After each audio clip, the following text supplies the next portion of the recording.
بسم اللہ الرحمن الرحیم الحمدللہ رب العالمین والعاقبۃ للمتقین الصلاۃ والسلام علی اشرف الانبیاء والمرسلین۔ ناظرین، احکام شریعت کے ساتھ میں ہوں آپ کا میزبان راشد علی چشتی۔ آج سے ہم انشاءاللہ تعالی فقہی مسائل پر گفتگو کا آغاز کر رہے ہیں۔ آج کی ہماری گفتگو کا عنوان وہ وضو کے احکام ہیں۔ وضو کے احکام کے تحت فی الوقت ہم تین اہم امور پر بات کریں گے۔ سب سے پہلے فرض کسے کہتے ہیں، اور وضو سے متعلق قرآن اور حدیث طیبہ سے دلیل، اور وضو کے فرائض۔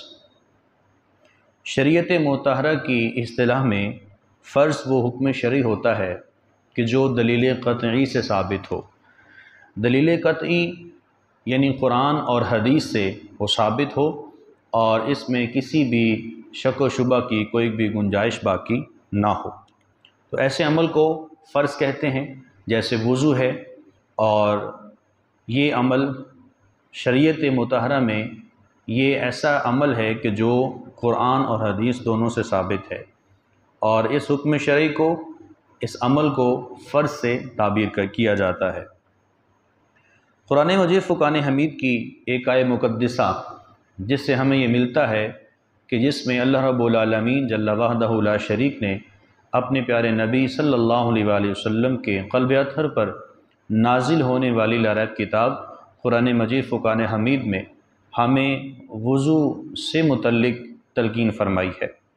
قرآن مجید فرقان حمید کی سورہ مبارکہ المائدہ، اس کے رکوع نمبر 2 کی پہلی آیہ مقدسہ ہے، جس میں اللہ تعالیٰ جل شانہ نے ارشاد فرمایا: یا ایھا الذین آمنوا اذا قمتم الی الصلاۃ فاغسلوا وجوہکم وایدیکم الی المرافق وامسحوا برؤوسکم وارجلکم الی الکعبین۔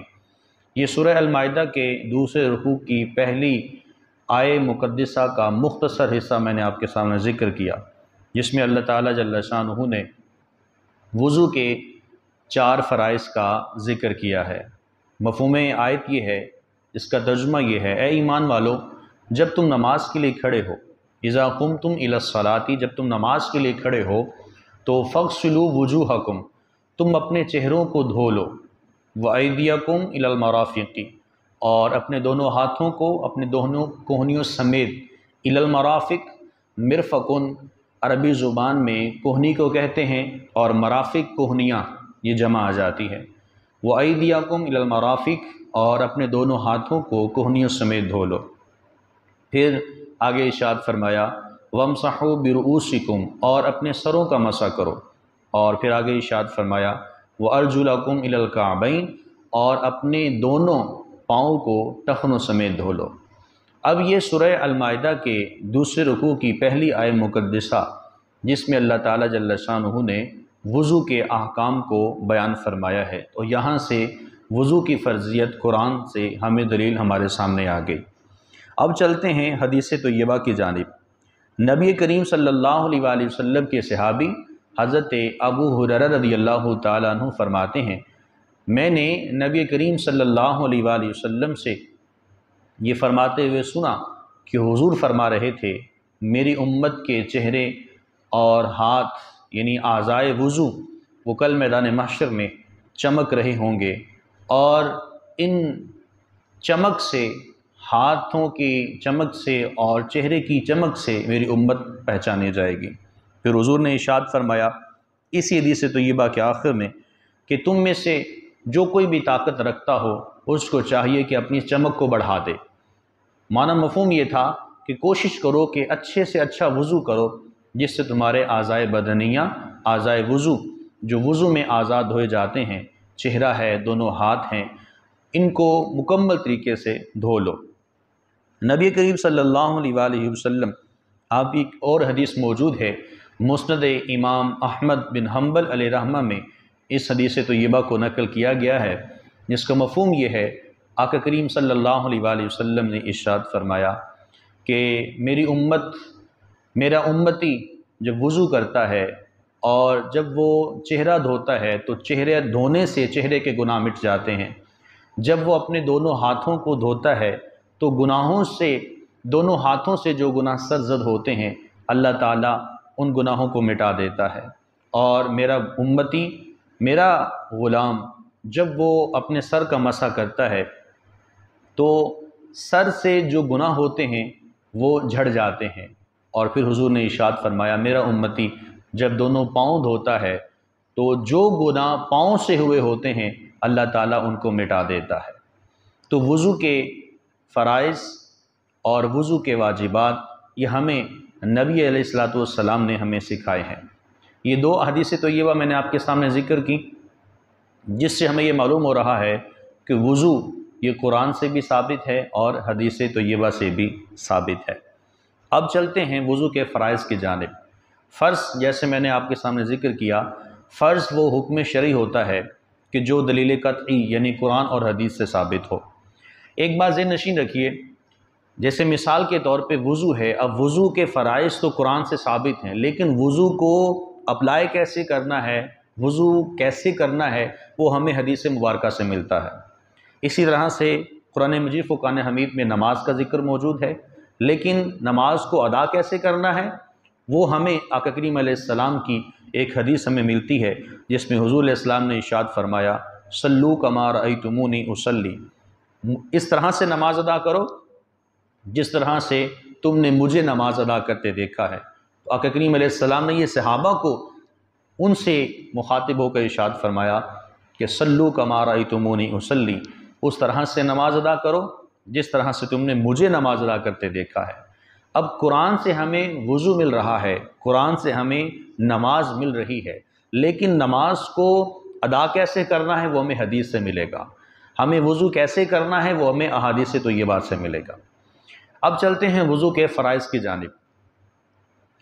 وضو کے فرائض 4 ہوتے ہیں۔ جب ایک امتی نبی علیہ السلام کا غلام، اللہ رب العالمین جل وحدہ لا شریک کا بندہ یہ 4 فرائض کو کر لیتا ہے تو اس کا وضو مکمل ہو جاتا ہے۔ پہلا فرض وہ چہرے کا دھونا۔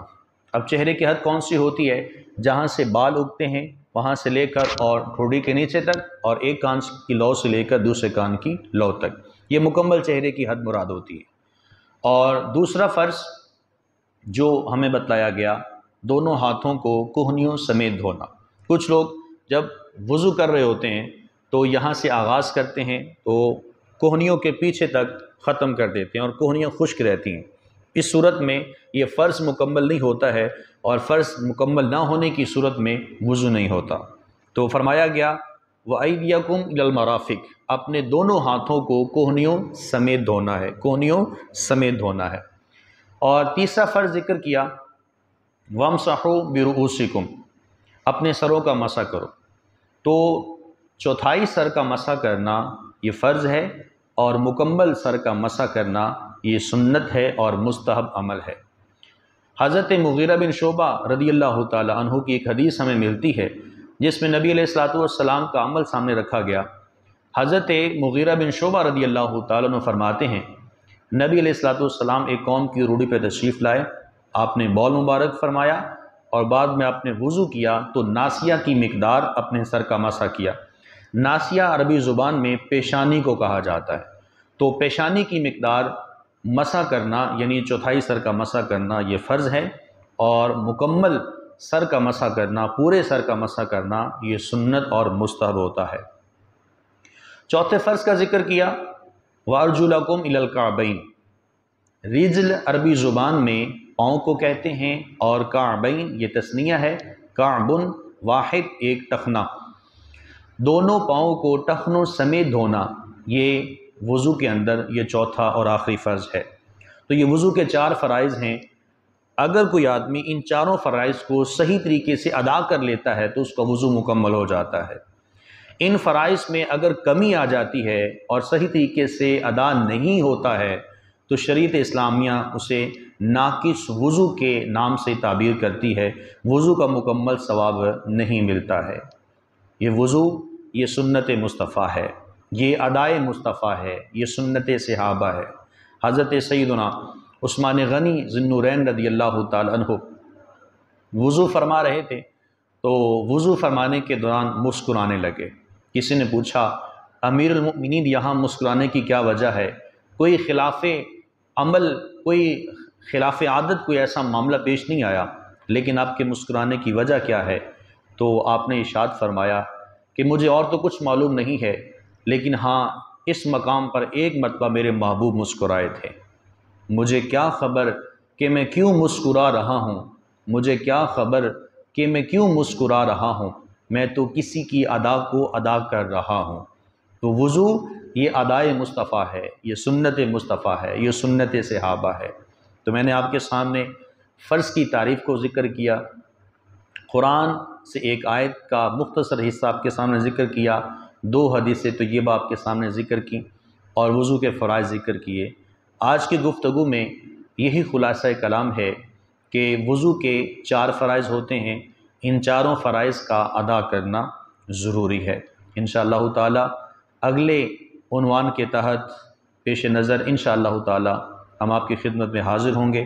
تب تک کے لیے ہمیں اجازت دیجیے۔ السلام علیکم ورحمۃ اللہ وبرکاتہ۔